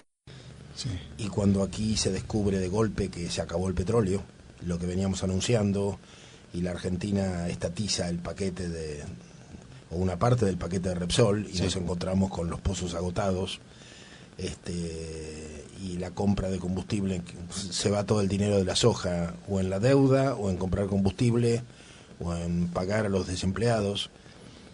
Bueno, entonces nosotros frente a esta crisis que viene, generamos la página Volver a la Tierra, que agrupa todas las experiencias neocampesinas, digamos, de los jóvenes que que tratan de vivir de otra manera, buscar formas alternativas. Bueno, y esa página se nutre mucho también de experiencias francesas y españolas, ¿no? Como por eso nos interesaba mucho esta cosa de que muchos argentinos que están en pueblos vacíos de España nos han contado de cómo hay un esfuerzo por recuperar las antiguas tradiciones, que en muchos pueblos, por ejemplo, los intendentes han dejado de cobrar dinero porque ya no hay más dinero. Así que todo es trabajo voluntario, los concejales, ¿no? Sí, es una situación muy fluida, ¿no? Mucha gente esta que les contaba que retorna a la ciudad, al campo o a los pueblos, bueno, comienzan con su huerta, se autoabastecen, pero, digamos, no diría que la mayoría de ellos son neorurales, por ejemplo, digamos, gente que está en una situación determinada y que probablemente si la situación cambia volverían a la ciudad. Entonces, también hay algunos, por ejemplo, que efectivamente abrazan la tierra y se quedan, por ejemplo, por nuestra zona hay un grupo de gente de 15M que viven en unos pueblos que se llama la zona del Tietar. ¿Qué es el 15M para el oyente? ¿Qué es el 15M? Perdón. El 15M es un movimiento que se forjó a partir de la crisis que estamos viviendo, en respuesta a los ajustes y sobre todo al cambio de modelo de estado de bienestar que se está forjando en España, ¿no? Y aparte piden una democracia más directa, más participativa. Claro, acá lo conocimos como los indignados. Sí. Son los indignados. Son los indignados. Y que algunos han ido al interior. Claro, no. Unos que viven en pueblos. Ajá. Y por ejemplo hace unos meses organizaron un encuentro de una semana con distintas actividades, muy bien organizado. Yo era bastante escéptico con respecto a los resultados, pero estuvo muy bien. Y son gente que se va quedando. Quizá falta un poco para Jorge, que vivió otra época, un poco de densidad de pensamiento, ideológica, de compromiso, ¿no? Claro. Todavía no es termómetro hasta qué grado hay un compromiso real con todo esto, pero sí que se notan algunos cambios y gente nueva. O sea, cuesta imaginar otra España, imaginar una alternativa, eso es. Sí, todavía no se imagina una alternativa. Hay algunas, por ejemplo, antes de fuera de micrófono le comentaba sobre ECUO, que es un partido político que defiende la ecología política, y es un partido incipiente. Está en formación y todavía no es muy conocido, y hay algún otro tipo de respuestas, pero es todo muy heterogéneo, digamos, claro. Poco articulado. Es un proceso muy embrionario todavía. Muy embrionario y todavía no podemos vislumbrar hacia dónde arrancará. Sí. Es que el peso de la sociedad urbana es muy grande, ¿no? Muy grande. Incluso en aquellos que buscan la salida en el campo, en volver a la tierra, el peso del urbano y de lo fabril sigue siendo muy grande. Creo que que está nuestro amigo Adolfo Boy, ¿está en el teléfono? ¿Adolfo? Sí, ¿qué tal? Buenos días, buenos días a las visitas también. Estamos aquí compartiendo el micrófono con Paola Díaz Moreno, que es española, y Gonzalo Quiroga, que que bueno, que es español por adopción ahora, por pareja y por adopción. Bueno, pero bienvenidos, y la verdad que es importante, lo que están diciendo. Sí. Bueno, me decía, a ver, que podíamos charlar. Yo, una de las cosas que en estos días me está preocupando especialmente es una cierta confusión que existe entre las distintas, digamos así, escuelas de producción orgánica, como podría ser los biodinámicos, Foucault, sí. y lo que en general todos engloban como producción orgánica o agroecología. Sí. Sí. Es decir, ¿qué pasa en Europa? Todos estos movimientos, ¿tienen alguna, digamos, filosofía en su producción o simplemente vuelven al campo y producen como pueden? Hay de todo, Adolfo. Bueno, buenos días. Buenos días. Hay muchos vendedores de espejitos de colores, como me gusta decir a mí, y hay gente seria. Es un movimiento muy diverso, no están articulados de una forma que uno pueda acceder a ellos fácilmente, digamos, ¿no? Yo me voy encontrando con gente, pero me voy encontrando, no es que estén agrupados de una forma muy organizada. Por lo menos en mi zona, y por ejemplo en el norte, en el País Vasco, sí sé que hay un movimiento que se llama Vía Campesina, que sé que están organizados y que ahí puedes encontrar otro tipo de respuestas. Pero, por ejemplo, yo les comentaba de La Huertina de Pola, que es un programa de televisión que trata este tema, es de Asturias. De Asturias, sí, de Asturias. Pero lo que se nota, Adolfo, me parece, es algo, es como que aquí tratamos de buscar la escuela o la disputa doctrinaria, ¿no? Y me parece que allá es algo, por lo menos lo que transmite en Asturias este programa, es algo más visceral, ¿no? La gente hace la huerta en el fondo de la casa, como la aprendieron, como se la transmitieron, no la etiquetan, no sé. Es decir, acá lo importante sería preguntarle a la visita, es decir, si el producto en general pasa por canales de comercialización alternativos, por ferias, por trueque o lo que fueran, o van a la góndola, que ese es el tema. Hay canales de comercialización alternativa. Yo conozco gente que produce y vende en distintas ferias, por ejemplo, en distintos pueblos o en distintas zonas de Madrid. También en mi pueblo, por ejemplo, se vende en verano sobre todo a los turistas. Entonces hay gente seria y también para que los pilluelos vayan a Mercamadrid y compren algunos productos y los vendan como si fuesen del pueblo. Pero es una situación muy fluida, digamos, y muy heterogénea, ¿no? Pero sí, hay una producción local. Pero esa producción local, por ejemplo, los órganos de control, no están sobre ella, no están exigiéndoles certificaciones, controles, etcétera, porque ese es el tema que ocurre acá, ¿no? Ustedes saben que hay variadas certificaciones, ¿no? Certificaciones de producto ecológico, hay distintas certificaciones, algunas más serias, otras no tanto. Después también está la certificación esta que hemos hablado tanto en el grupo de Reflexión Rural, de confianza, ¿no? Sí. Que es la que se da más en mi pueblo, por ejemplo. ¿A qué te refieres? ¿A que se conocen mutuamente? Claro, que nos conocemos mutuamente. Yo conozco a los horticultores, sé cómo lo producen y les compro a los que les tengo confianza y conozco.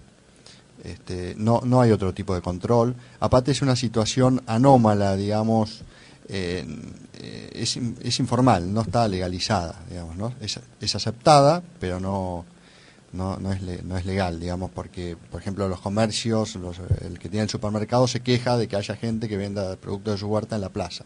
Claro. Ahora los han desplazado, los han mandado al río, pero continúan. O sea que hay una presión del comercio en contra de estos pequeños productores. Claro, sobre todo porque antes en muchos pueblos se vende en la puerta de la casa. Claro, si uno vive en la punta del pueblo quizás vende menos que uno que vive cerca de la plaza, ¿no? Lo que ha pasado en Navaluenga, en mi pueblo, es que algunos se han profesionalizado mucho y de tener una huerta normal han pasado a tener 5 invernaderos, también hacer esas trampitas de quizás si no tenían el producto necesaria ir a buscarla en otros lados. Entonces, sí, ahí empezaron a quejarse mucho los comerciantes. Pasó una situación graciosa el otro día. Bueno, como en todos lados hay políticos bastante berretas, y nosotros hemos tenido unos alcaldes bastante difíciles. Y el anterior, que es el que maneja todo, organizó una especie de feria de productos locales. Bueno, ¿cuál es nuestra sorpresa? Que vamos a uno de los puestos y compramos unos espárragos, que no es un producto tan común, es más de Navarra. Y Paola lo mira y me dice, pero si esto es de China. ¡No! Claro, Taiwán es un gran productor. Eran espárragos chinos que ni siquiera habían sido envasados en el pueblo, porque era un pueblo de al lado de donde se supone que es la cooperativa, en la cooperativa. Yo creo que los compraron, le cambiaron la etiqueta y se pusieron a venderlos, ¿no? Así que se producen esas, y por supuesto que eran los pimientos o algo así que eran de Perú. Sí. Y bueno, nosotros tenemos un blog donde denunciamos esas cosas, hablamos de horticultura. Por supuesto no hubo respuesta oficial porque no había respuesta posible, ¿no? No, evidentemente en todos lados estamos igual. Es un tema de concientización. Todo esto unido a un cuestionamiento que yo me estoy haciendo, ya hace rato que en el grupo lo hemos trabajado, que es que los municipios, y hoy más que nunca se siente, los municipios están sin recursos. Sí. Y los pocos recursos que tienen, se calculan, por ejemplo, acá donde estoy yo, le estoy hablando de Córdoba, Sal si puede, que solamente se recauda el 50% de lo que debería recaudar el municipio. Y con eso hay que pagar salarios y hacer obras. La pregunta mía es esta, ¿no? Que en realidad uno podría hacer cierto marco para que el municipio pudiera, con un pequeño, digamos, control de un protocolo de producción, de proteger esa producción y a la vez tener una pequeña entrada, o al menos evitar la salida de riqueza de los municipios, ¿no? Sí, son muy reticentes. En algunos municipios se hacen, en el nuestro es muy difícil. Yo este año voy a tener algún tipo de iniciativa, pero más vinculada con unos huertos en verano, donde van a haber niños, etc. Pero es bastante difícil de articular. En estos momentos, bueno, los ayuntamientos en España se financiaban con la construcción. Sí, sí. Desapareció la construcción y ahora tienen serias dificultades de subsistencia. Se han parado muchas obras, etcétera. Gonzalo, cuéntanos esta situación que no conocíamos, de que la gente ha tenido que abandonar las casas que estaba pagando, pero no pudo dejar la deuda. Como una situación gravísima, ¿no? Sí, por ejemplo en Estados Unidos uno perdía la casa y nada más, digamos, ¿no? En España no, en España siguen pagando hasta que terminan de pagar la deuda. Entonces, claro, es una o sea que muchos han quedado desocupados, pero con deuda. Exactamente. Claro, esto es mucho más difícil, ¿no? Ahí trabaja muy bien la gente del 15M, que ha parado muchos desahucios. Ajá. Y bueno, van a la casa el día que es el desahucio y intentan, digamos. Y ahora están intentando, el Partido Socialista ha propuesto una ley para modificar la ley anterior de desahucios. Así que... O sea que digamos, el estallido de la burbuja inmobiliaria ha tenido sus consecuencias y continúa afectando a los españoles, más allá de que hayan perdido sus viviendas, ¿no? Continúa y continuará de muchas formas afectando a los españoles, ¿no? Bueno, la artificialización, digamos, es tremenda. Ahora una fotógrafa alemana ha sacado un libro donde muestra urbanizaciones sin terminar, espectaculares, así un poco grandilocuentes, de distintos lugares de España, ¿no? Y es increíble porque por supuesto esta gente busca las mejores ubicaciones, los espacios naturales más bellos para edificar. Y bueno, ahí han quedado unos monstruos que no se sabe qué hacer con ellos, porque tirar todo eso y volver a recuperar espacio natural es muy difícil, todos sabemos que eso es muy difícil. O sea, un cementerio de casas abandonadas, ¿no? De barrios. Sí, yo creo que dentro de poco vamos a hacer unos tours para llevar a los turistas a que vean esas ruinas. Claro.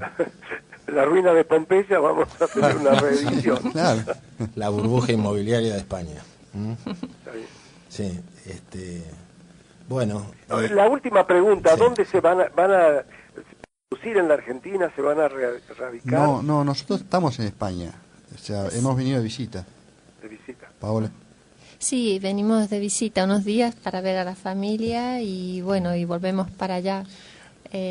Bueno, Gonzalo, tenemos un pequeño huerto que no, el terreno no es nuestro porque allá hay mucho terreno libre, entonces la gente te lo presta.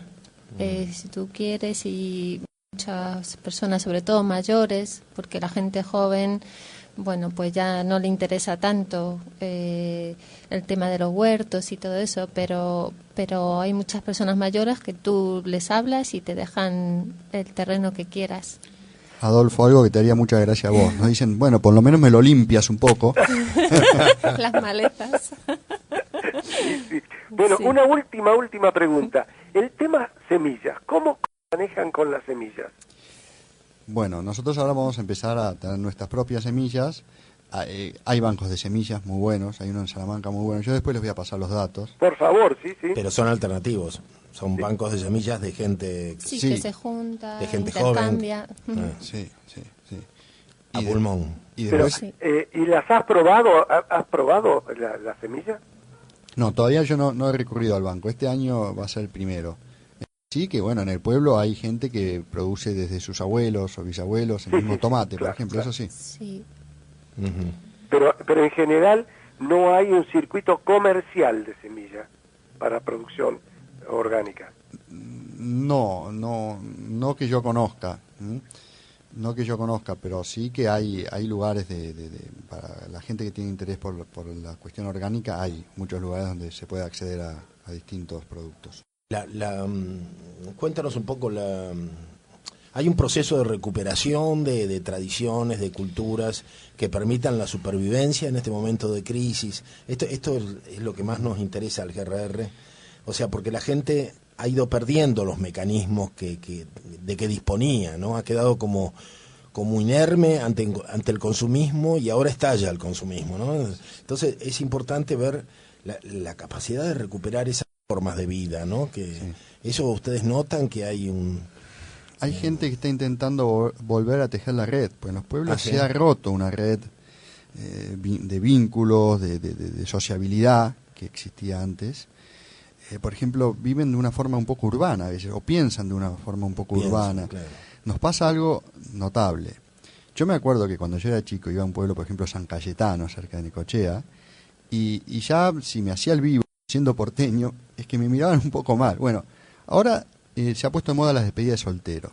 Entonces, alquilan una casa rural, que ya no son casas rurales, porque el concepto de casa rural es otro, van como 20, se disfrazan todos iguales, van con un megáfono y te torturan desde la tarde hasta las 8 de la mañana, rompen, y no hay una reacción de la gente. Si la gente se queja un poco en el bar, un poco, porque aparte la gente se queja en los bares, no va al ayuntamiento, no lo manifiesta públicamente, y no existe una reacción, un tejido social suficientemente fuerte, pero sí que hay gente que está intentando volver a recuperar saberes tradicionales. Y bueno, ahora tenemos un mercado de trueque, por ejemplo, que se ha armado en el pueblo, pero es todo con gente fuera, eso lo ha armado gente fuera. Aprovecho para mandarle un saludo a Elena, que es una de las integrantes de nuestro blog, que se llama Plaza Navalluenga, y que va a estar muy contenta de escuchar este programa. ¿Y cuál es el blog? Decinos para que... Plaza Navalluenga se llama. Plaza Navalluenga, todo junto. Plaza Navalluenga, bueno. Que es .blogspot.com. Sí. Pero poniendo Plaza Navalluenga en Google ya sale. Aparece la página. Y es el blog de esa comunidad, de ustedes, de los grupos que están activando allí. Exactamente. Sí. Bueno, yo estoy mirando el reloj, así que los saludo y bueno. No, nos queda... fue un gusto. Adolfo, de ninguna manera, aquí te ovacionan. Pero no, tienes derecho a contarnos algo, un minuto por lo menos, de cómo están tus cosas allá. No, acá, miren... en Córdoba, estás hablando desde Córdoba, ¿no? Estoy mirando por la ventana, mi casa está muy alta, como a 700 metros sobre el nivel del mar, veo, y es un verdor, Córdoba ha cambiado. Ahora hay gente que dice que no, que el niño no afecta a Córdoba. Miren, esto es un verdor que yo no había visto cuando vine acá, faltaba algo, ¿no? En este momento esto está hermoso, así que no a mi casa, pero vengan a Córdoba. Les dejo un abrazo. Bueno, buenos días. Un gusto. Adiós, un abrazo. abrazo. Nos queda algo de tiempo. Bueno, nos quedan 2 minutos. vamos después de nosotros, tenemos el programa Somos Todos Jubilados de Arturo Cavallo. Y bueno, ¿qué más? Tenemos algunas cosas, muchas cosas nos quedaron. Como siempre. Sí, uno de los sucesos de esta semana fueron algunas cosas que se dijeron como novedades sobre la vida de Delía, ¿no? Que parece que son importantes porque lo dice la televisión y bueno, porque lo dice la nata, y entonces para mucha gente eso es importante. A mí particularmente me impresionó porque fue una de las razones que hace cerca de 10 años, ¿no? Yo me marchara de la CTA, justamente porque estas cosas que dijo la nata eran las que decía la gente de Yasky, y la decían habitualmente. Y se decía en toda la CTA, y justamente cuando se formó la FTB, y cuando Víctor de Llenaro, que ahora está con Wiener, le dio un lugar preponderante a Delía dentro de la... Yo discutí con él estos antecedentes de Delía, que son anteriores a su relación con Duhalde, porque estas cosas, esta inmobiliaria para pobres que se decía que tenía, venía de la época en que Delía era demócrata cristiano, y ya practicaba, y ya tenía estas prácticas, que recién la nata descubre ahora, y que mucha gente descubre ahora 10 o 15 años después, y que en aquel entonces, a mí me gustaría saber qué piensa ahora de Llenaro, porque en aquel entonces me negó totalmente estas cosas que se decían y que además todo el mundo sabía que eran ciertas o daba por ciertas con respecto a Delía. Sí, yo recuerdo que tengo mucho más como por pertenecer a una generación joven, es como defendía el gobierno de Duhalde cuando asesinaron a Maxi y a Darío en el puente Pueyrredón. Claro, pero lo terrible es que, digamos, este modo de vivir de los pobres, inmobiliaria de los pobres, cobrarles muy poco, pero a gente indigente que luego descubría que no tenía un trabajo cerca, no tenía un hospital, ni una escuela, ni nada, y que esa pequeña cuota que depositaba mes a mes la perdía invariablemente. Este era el negocio. Además, esto recuerdo haberlo discutido en la época del Frenapo, también hace 10 años, sobre las características personales de Delía, con alguien que ahora es diputado de Buenos Aires de Proyecto. No, del Frente Amplio Progresista, Claudio Lozano. No, de Pablo Vergel. Ah, pero el legislador de la ciudad de Buenos Aires. El legislador de la ciudad por Proyecto Sur. También hizo una defensa cerrada y en pública de Delía. Por eso a mí me duele. Pero como mencionaste Frenapo, Claudio Lozano también estuvo ahí. No, porque fue en la reunión del Frenapo. Estaba Marco del Pont. En la reunión del Frenapo se lo defendió a capa y espada a Delía cuando era público, y las cosas que ahora descubrió la nata. Por eso me gustaría que el diputado Pablo Vergel conocer su opinión ahora, ya que es bastante cambiante, y la opinión de Víctor de Llenaro sobre estas cosas. Quizá porque ahora lo dijo la nata lo den por cierto, no lo sé, ¿no? Pero bueno, nos estamos despidiendo. Le agradecemos muchísimo a Paola y a Gonzalo que nos hayan acompañado. No, gracias a ustedes. Y a Adolfo Boy, que estuvo con nosotros, y a todos los demás compañeros, bueno, que han estado con nosotros, y a los oyentes. Hasta el sábado próximo.